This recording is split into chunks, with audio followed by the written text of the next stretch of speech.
Hello, welcome to the fourth episode of Occupy Western North Carolina Report.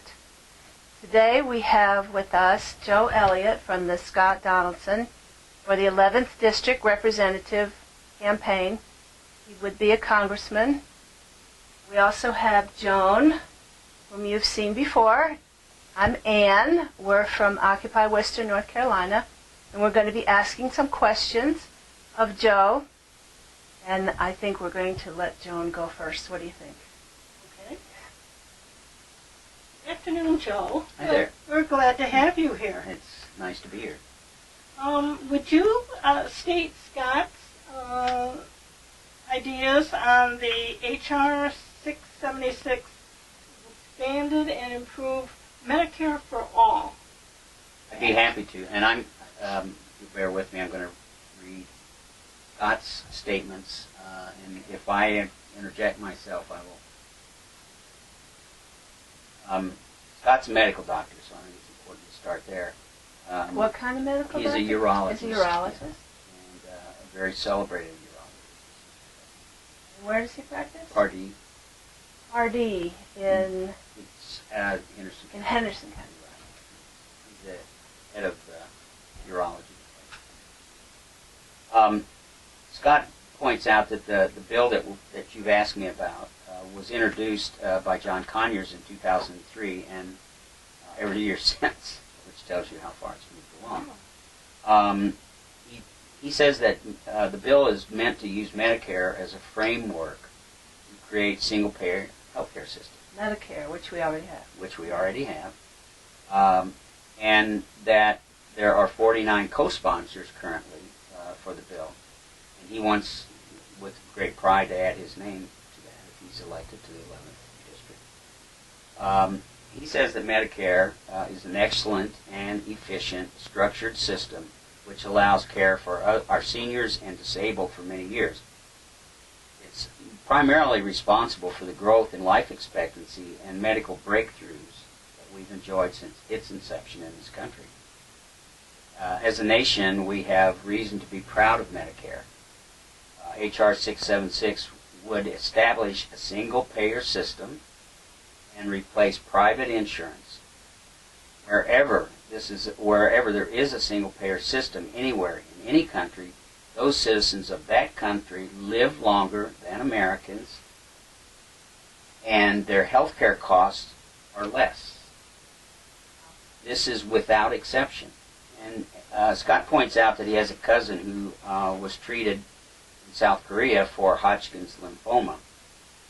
Same kind of treatment that he would have received here, and the cost to him was $700.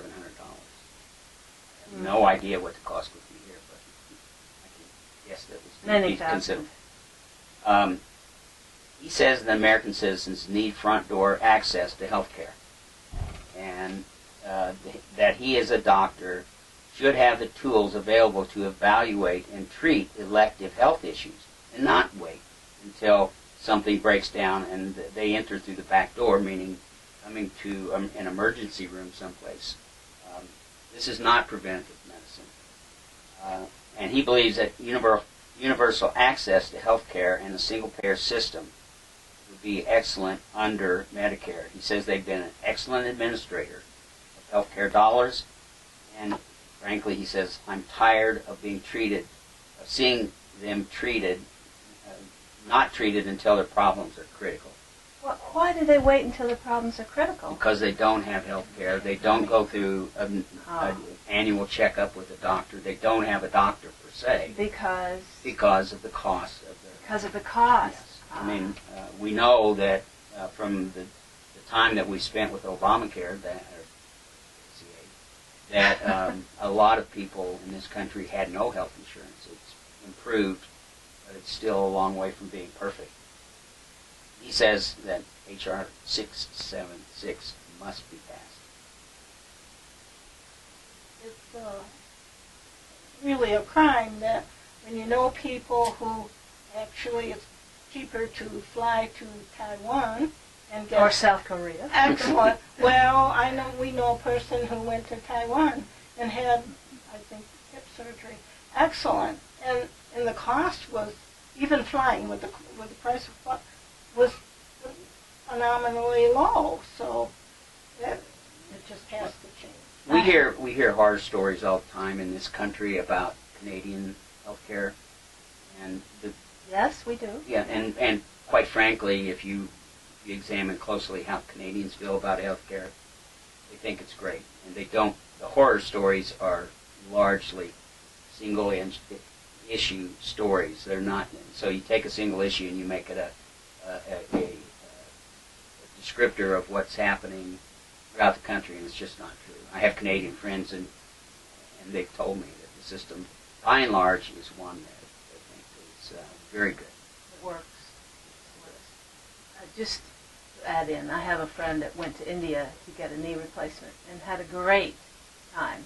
And she turned it into a vacation, and then the hospital was like staying in a resort. So, okay.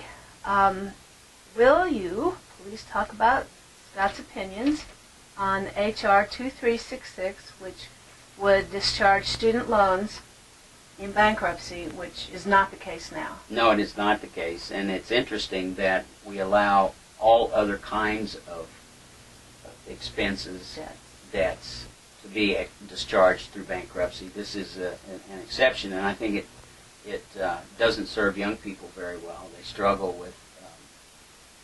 with the enormous costs of going to college. I mean, I went to college a long time ago. I paid my own way. I worked. You can't do that. It's just almost impossible.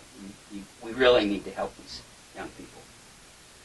But it ties into the fact that community colleges should be tuition-free, Yes. which would be a start on the expense, then to go into your more expensive last 2 years. Well, I mean, we have very diverse needs in this country. The kinds of skills that some of our young citizens could get in community colleges are very important, and it could be an end result for them to good careers. But it's not going to happen if we keep escalating the cost of going to university or to community college. We have another issue here, which is the We the People Amendment. It's HJR 48.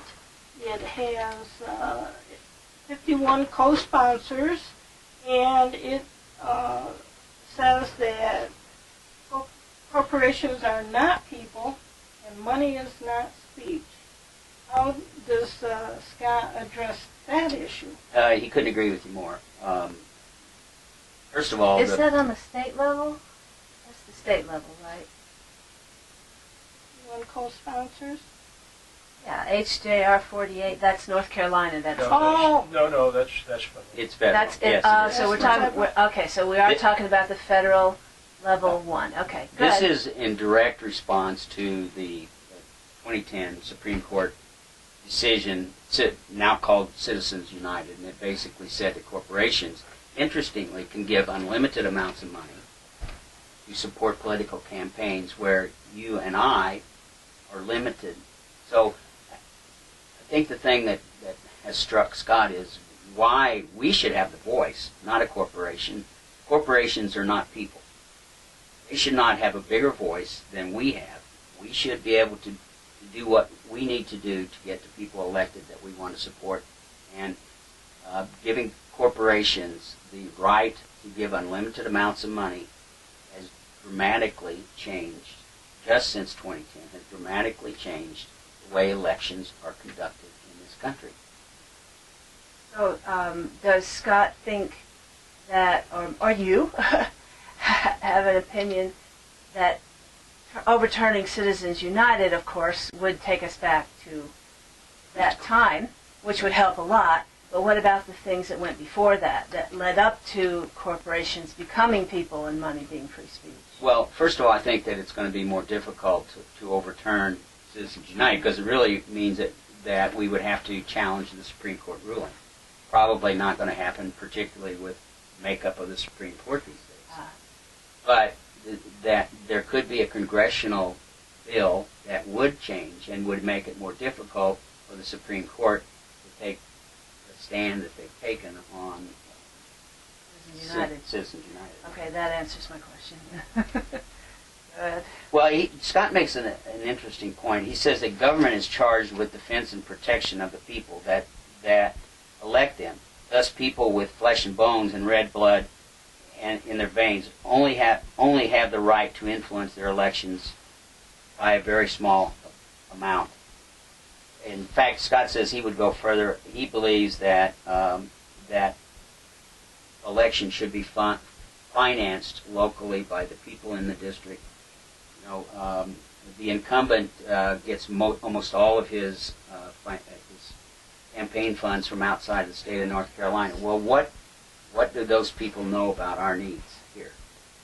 It should be us. We should be funding the campaigns, and you know, we don't need to be spending the kinds of money that's being spent on campaigns.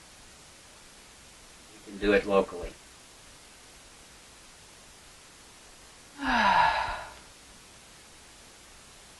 Well, that brings us to the next question, which is about Representative Tulsi Gabbard from Hawaii, her OFF Act, OFF, off fossil fuels, and America's reliance on fossil fuels and transition the country to a clean energy economy by 2035.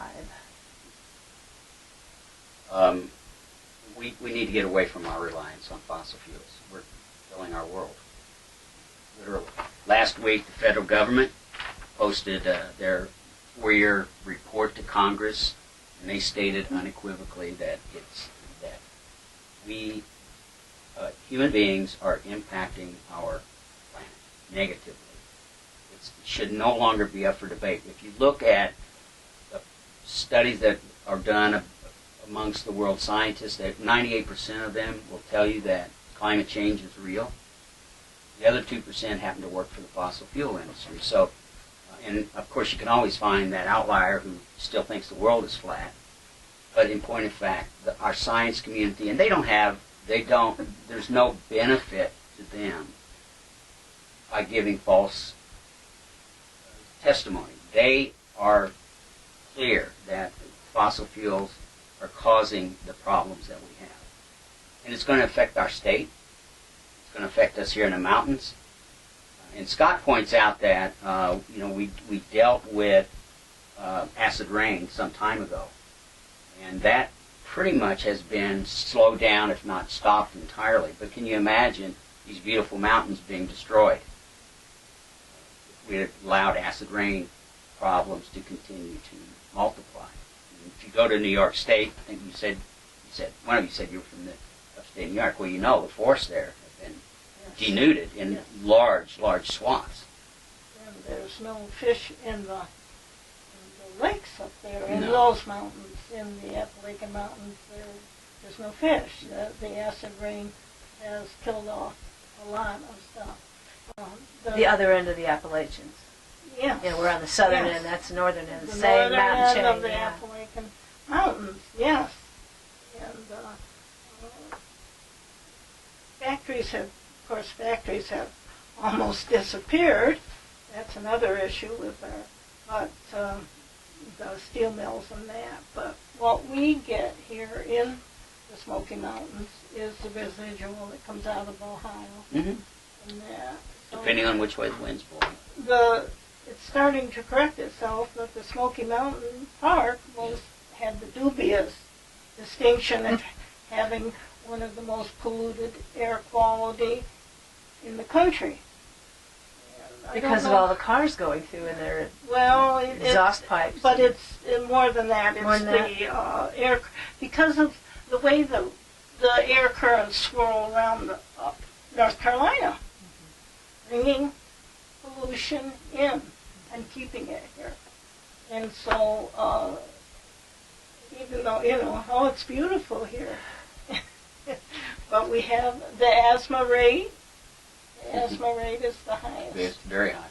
And I don't know what it is, but the childhood asthma. Well, can you imagine what this beautiful part of the country would be like if you allow climate change to continue? I mean, we are very dependent. I don't think we should sugarcoat this. We're very dependent on tourists in this part of the state. And they get here with gasoline in their cars, which is a fossil fuel. But if they're not going to come here, if we destroy the beauty that we live in, and we want to live here, and the forests are gone and the streams are polluted. And our children and grandchildren and our great-grandbabies, which we have now, are going to say, what did you do about it? Well, that's kind of segues into my question of, do you happen to know what Scott has in mind, like off fossil fuel, but what are we going to be on? Well, I think that what am I gonna plug my car into? well, it is changing. I live near Asheville, and there are plug-ins now being put into place. You see it in large cities a lot. How we deal with it in this part of the state is still problematic. Well, there's 4 at the Ingalls in Waynesville, where I live. Still, but if everybody in Hayward County had an electric car, that would not be enough. Well, but I have a couple of friends that have fully electric cars, and they're getting close to 300 miles. Wow, per gallon? Per gallon. Per charge. Yes, and it's quiet miles, too, I might point out. Yeah. Much more pleasant than listening to Sure. internal combustion engines rumbling all the time. Exactly. Yeah. I would want to point out one other thing, because I think it's interesting. Scott says that we need to think about our soldiers who are to some extent being put in harm's way to protect our oil interests. That's a very frightening thought, and it's an unnecessary thought. We shouldn't. If we didn't have the need for Middle East oil, Venezuelan oil. But that can be used as an argument to promote fracking of shale oil in this country. I don't think fracking is going to get enough oil into our reserves by itself. And he also points out that even though there are a lot of miners in this country, not so many anymore, but we probably would be doing them a favor if we took the black lung issue off the table. I mean, let's get them retrained and into other pursuits that don't involve serious risk to health for people in their 40s and 50s. That ties us back into the student loan question. Yes. Let's retrain them without putting them in debt. Yes. Okay, let's see what we got. We still got about 10 minutes. I guess we can move to the next one.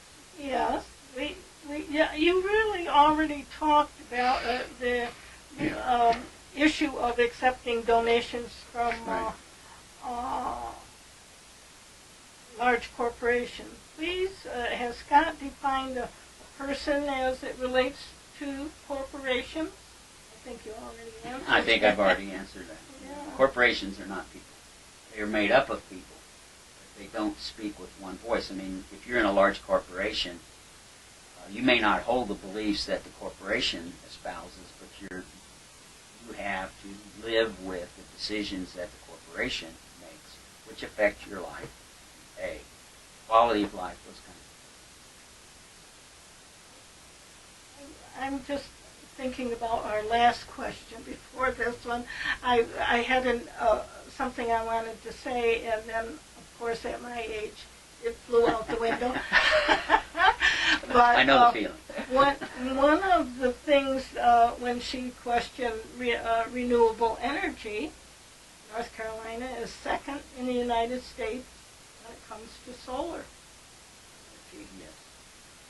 Up sale, especially here in western North Carolina. We see it as we drive around. But the solar energy and wind, course, not on my mountains when they talk about the wind. Not on my mountains. You're not going to put those things on my mountains. But they don't have to look like that. They have different designs now. They got some brand new designs out in on the coast. Instead of, on our coast. Oh, the East Coast? Yes, on the East Coast. Rather than drilling for oil, which I believe they okayed it in Maryland on down. Yes, they they've opened it but up again.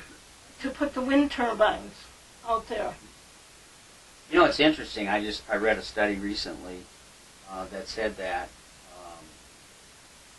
in California generates more revenue for its citizens from non-fossil fuel related enterprises, meaning wind, solar, and the average pay is much higher than it would be for people drilling for oil or mining coal. So we shouldn't look at this as a trade-off that somehow puts our citizens at risk. I think it does just the opposite. So it's fiscally responsible It is to fiscally take care of the responsible, yes. environment. And I think I would agree with you that we need to figure out how to do that here, but a lot of wind in these mountains, and if we could tap that wind, and you know, I drive by the Biltmore Estate almost every day, and I see the solar panels. I mean, it's pretty amazing. And I just read a story last week, actually, in the Asheville newspaper about a small company in the Asheville area that's selling a little home solar panel. Actually, it's a flower, shaped like a flower, and when the sun's out, it opens up and it looks like a flower, and then when the sun goes down, it closes. But they say that they can generate enough power to fuel a home. It's amazing. Not that expensive. See a field of flowers like that. That's right. Be more attractive than oil derricks, right?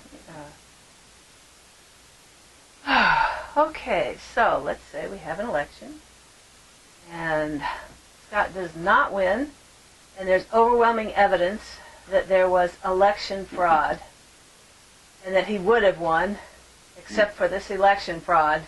Does he have any intentions of fighting such a outcome, or? Scott believes that election fraud is by and large. He does. I'm not talking about voter fraud. I'm talking about election Well, fraud. I mean, certainly we should be concerned about individuals outside of our country hacking into our system. I mean, the Russians tried it. I think it was 21 states this past year. Tried to hack into the voter systems. North Carolina was one. Yeah, correct. But I think that he doesn't believe that, and he takes it in a maybe a different way, in that he says that we can't suppress votes. That's where his real concern is. Yeah, well, gerrymandering is one thing, but the expectation that you have some form of identification where a lot of people don't. There was a very obvious effort by the Republican Party here in North Carolina before the last election to shut down voter sites in on college campuses and in communities of color, because those were, by their thinking, were sites where the Democrats were going to get more votes. So that would be election fraud. That would be election fraud, Yeah, of a kind. And in fact, there was a study that was done by the North Carolina Election Commission after the 2016 election. They were, I don't remember exactly, I want to say something like 2.5 million votes were cast, maybe more than that, in the state of North Carolina in 2016. And they identified less than 1,000 instances where there could have been voter fraud, but they found... Voter fraud or election fraud? Voter fraud. Voter fraud. And what they found was that in most of those cases, fraud was unintentional, because in some states, people that serve time in prison are not allowed, obviously not allowed to vote when they're in prison, but in some states they can vote after they are free. Mm-hmm. That's not the case here. So that there were less than 1,000 instances where former inmates voted and they shouldn't have been allowed to. What they came down to was there was one instance where someone deliberately tried to subvert the system. I believe that isn't it in North Carolina, after 7 years and you do your probation and that, your felony conviction is expunged for voting, that you can vote? Is it after 7 years? I don't know. Different states have different. Some it is a states state. have none. It You is a never state. get off. But I believe it might be 7 years here. That's a this good is question. me. I think Mark would agree with me, but this is me. Voting is so fundamental to who we are, and we cannot make it more difficult. I just don't believe that there's this kind of concerted effort to swing. I mean, what would it take? Hundreds of thousands in this state, hundreds of thousands of people voting illegally. Well, But that's voter fraud. I'm talking about election fraud, Yeah. where not that they voted illegally, but that after they voted, they lost that was accounted for in a fraudulent manner. Well, that Votes happened were in 2000 That in the Florida. votes were right? well, I can think of several incidents where I thought there was election fraud, and the candidate who lost did nothing. Yeah. So that's why this question. Oh, okay. I think he interpreted it in a slightly different way. He says that in areas of high voter turnout, which are well documented and identified, that we need more voting machines, and that our machines have to be tamper-proof. That's how you deal with it. Election fraud. Okay, so that answers the question. You can't do it. I mean, most the machinery of the election process is usually local or state, and it varies greatly from state to state. But we've never seen any real proof that tampering suppressed the actual votes that were cast. That were cast. Yeah. The Russians are getting close to it. They're trying. They're trying. Oh, look, a Russian. Okay, number 7.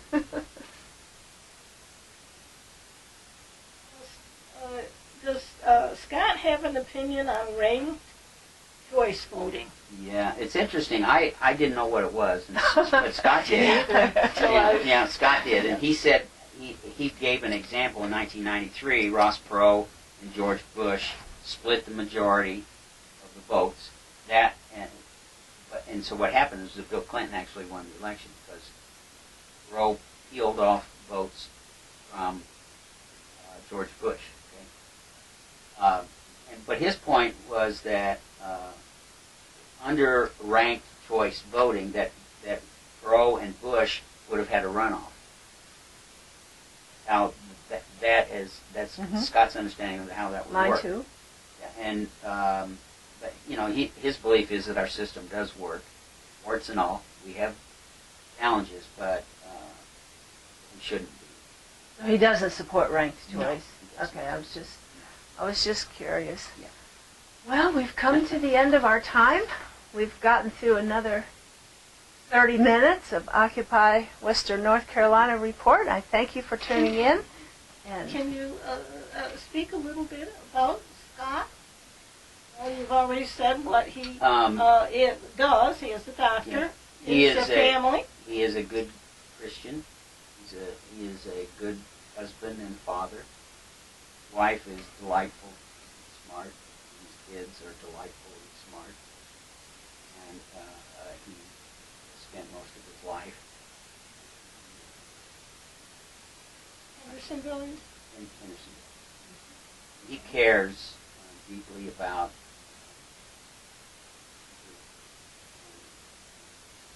our right to have free and honest elections, unencumbered by huge amounts of outside money coming from corporations. And he doesn't want to be beholden to any corporation. He says, I would take money from corporations, but I would still vote conscience, vote the needs of the people in the district. And when those two go this way, we'll go.